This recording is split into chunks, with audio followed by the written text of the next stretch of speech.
The 5.5 Part 3 Example 2 tells us again to find all the solutions in the interval from 0 to 2 pi of the equation. So, we see here that we've got what appears to be a trinomial. And so, if we need to, we can use substitution, or we could just go ahead and factor this. And so, if you need to use substitution, just let x equal, remember it's always that variable right there. And so in that case you would have 2x squared minus 5x plus 2 equals 0. And you can solve this by factoring or however you choose to solve it. You could use your quadratic formula, you could use the Punnett square, however you want to factor this out. So we go to do this, we'll factor it here. Remember, you take the first times the last if you're just factoring. And it's going to be x and x to give you the x squared. I'm looking for two numbers that multiply to 4 that will add to give me that 5. So 4 and 1, bigger number first, bring down the minus. Negative 4 times what kind of 1 gives me a positive 4 and negative. And don't forget though, because you multiplied by that 2 up here, you got to come back and now you got to divide by 2.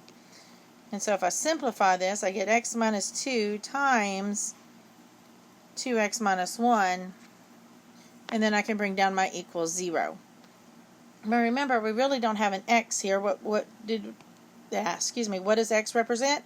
X represents sine. So really I have sine of x minus 2 times sine of x minus 1 equals 0. Alright, then we know then that sine of, it's actually theta. It's not sine of x, it's sine of theta, excuse me. So we know that sine of theta minus 2 equals 0. And we know that 2 sine of theta minus 1 equals 0. And we can solve both of these. So I'm going to solve this first one by adding the 2. So sine of theta equals 2. We'll solve the second one. So 2 sine of theta equals 1. Then divide by the 2. And so we get sine of theta equals 1/2. Well, so now we just got to find where this is happening at. So let's look at the first one there. Sine of theta equals 2. Well, anytime sine or cosine equals a whole number, that means it's going to be a quadrantal angle if it exists. So where is sine, which is our y value, equal to a positive 2? Well, if you remember, it's a unit circle because it only goes 1 unit in each direction. It doesn't go up 2. So y will never equal 2. So sine of theta will never equal 2. Therefore, this piece gives us a no solution just for that part of it, though. Now let's go over to the other part here. Sine of theta is equal to 1/2. Well, this is just like what we've been doing. So we know sine is positive in quadrants 1 and quadrants 2. Sine is our y value.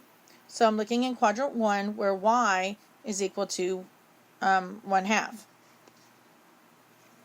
And so that would be at pi over 6. Now, do I need to put the plus 2 pi in?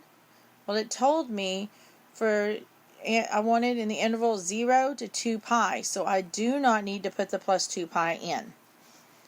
If I add 2 pi or I subtract 2 pi, I'm going to go too big or too small depending on which one I do.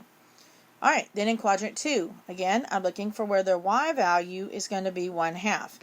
And we should see that that is happening at 5 pi over 6. And so there are going to be the two solutions of this equation. You don't actually mark the no solution. That just means that piece of it there gave us no solution. But we have solutions, so those are the ones we're going to use.